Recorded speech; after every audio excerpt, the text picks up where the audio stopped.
Hello class, it's Mr. Walker here, and I'm going to give you an overview video on this chapter in the reading you had about aggressors invade nations, okay? So I printed a couple things out that will hopefully help, and I'll show you and you can watch, and it can help you take that quiz later. Okay, so the first thing to know is who are the aggressors who are invading nations during this time? Who are the main people that we look about? And take a look, here's a map of the world. And so the aggressors, or the bullies during this time, you can think of them as that. You've got Japan, and there's Japan over there in Asia. And what Japan did is they had already controlled Korea. If you remember from imperialism, they had already controlled Korea and parts of northern China. They then invade Manchuria, which is in northern China, and then eventually they invade China itself, and including war crimes throughout. The rape of Nanking is a horrific event where they killed almost 300,000 civilians brutally and using torture and murder against the Chinese people. And it's why the Chinese and Japanese are rivals to this day. And so this is Japan. They are gradually taking over this area. They called it the Greater Asia Co-Prosperity Sphere. But either way, Japan is an aggressor here in the 1930s. Then you go to Europe. And where are the bullies in Europe? Well, of course, you've got Stalin in the USSR, who comes to power in the 1920s. And remember, he's been working out and industrializing in his 5-year plans, and he's got his eye on this part of Europe that was taken away from Russia during the Treaty of Versailles after World War I. The other bully you have is over here in Italy. And Italy is controlled by a fascist named Mussolini. Remember, fascism is extreme nationalism. It celebrates violence, male domination, racial purity, and believes that that country is superior to all others. And so the Italians had that with Mussolini. The Japanese had that as well, a very militaristic society in the 1930s. And so you have that in Italy. And where does Italy invade? Well, Europe at this part is taken. Well, they do take little Albania, which is over there, but then they also take Libya, and they also take Ethiopia. Remember, during imperialism, Ethiopia was independent, and at this time, the Italians take it over. And so the Italians take Libya and Ethiopia. Let's see, that's Egypt, that's Libya, okay. And then you've got this dictator, Hitler,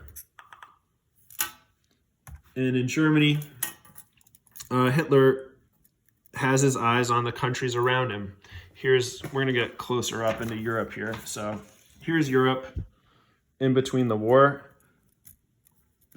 wars. Here's Germany with the Nazis. Here's Italy with the other fascists, their friends. And here's Stalin over here. And all these guys are going to aggressively take over other parts of Europe and the world. And so, let's see, in the reading we have, let's see. Hitler starts breaking the Versailles Treaty. The first thing he does is he ups his army to about 500,000 people, and then he marches his troops into the Rhineland. Remember the Rhineland? This is the demilitarized zone, or the DMZ, where the Germans are not allowed to be during the Treaty of Versailles, but he marches his troops in there. And during this time, what does France do? What does Britain do? They decide to let Hitler do that. And the term that means to let a nation to give in to aggression is called appeasement. And so the policy of Britain and France is called appeasement, giving in to an aggressor to keep the peace. For example, my cat just walked on the table as I was saying this, and did I fight him or push him off? No, I appeased him. I allowed him to get on the table because it's not worth getting into a cat fight right now. And I'll let him go there, and I don't think he's going to attack me later. If he does a little more, then I might have to fight back. But I'm appeasing him. I am giving in to his aggression and his claiming of my territory so that I can keep peace. Okay. And so when Germany goes into the Rhineland, when they up their army and break the Treaty of Versailles, Britain and France don't do anything about it. The United States, on the other hand, they're in a policy called isolationism. Just like Queen Elsa, isolationism. We were a kingdom of isolation. We were not even involved at all in the politics of the world. We're out of the League of Nations, and we're not intervening at all. We're totally trying to wall ourselves off from the rest of the world. And that's going to, because we ignore this growing threat, we later, when we do fight the war, we have to sacrifice a lot more than we would if the United States had intervened earlier. Okay, the next test, which is called the dress rehearsal for World War II, happens in Spain. And there's another fascist there. And in the Spanish Civil War, there's a fascist named Francisco Franco. And he's a fascist, and he's fighting against people who fight for democracy and also and socialists. And so they fight the Civil War. Oh, okay, now he's walking on my computer, and so now I'm deciding, enough. Okay. I broke my appeasement, and I went to fight. Okay. During the Spanish Civil War, it's called the dress rehearsal for World War II. Dress rehearsal, because even though the Spanish are fighting each other, the fascists against the Democrats, the fascists from Italy, Mussolini, and the fascists from Germany, Hitler, they help the fascists in Spain. And so Hitler tests out his army. He brings the German Air Force, and they bomb civilians in Spain. And this is when this painting, Pablo Picasso's Guernica, is made. The Nazis are bombing Spain, and this is an example. It's a huge painting. I mean, I've just printed it out on this page here, but the painting is enormous. If you go to Spain and look at it, it takes up a huge wall of a huge room. And if you look at the different figures, it's abstract art. And so it doesn't necessarily, it's not representational, but it reflects different emotions or symbols. For example, see this deformed looking bull right here? The bull is a symbol of Spain, and Spain is suffering. Symbolism of Spain. And this is all about this new style of warfare is where you have planes are bombing civilians.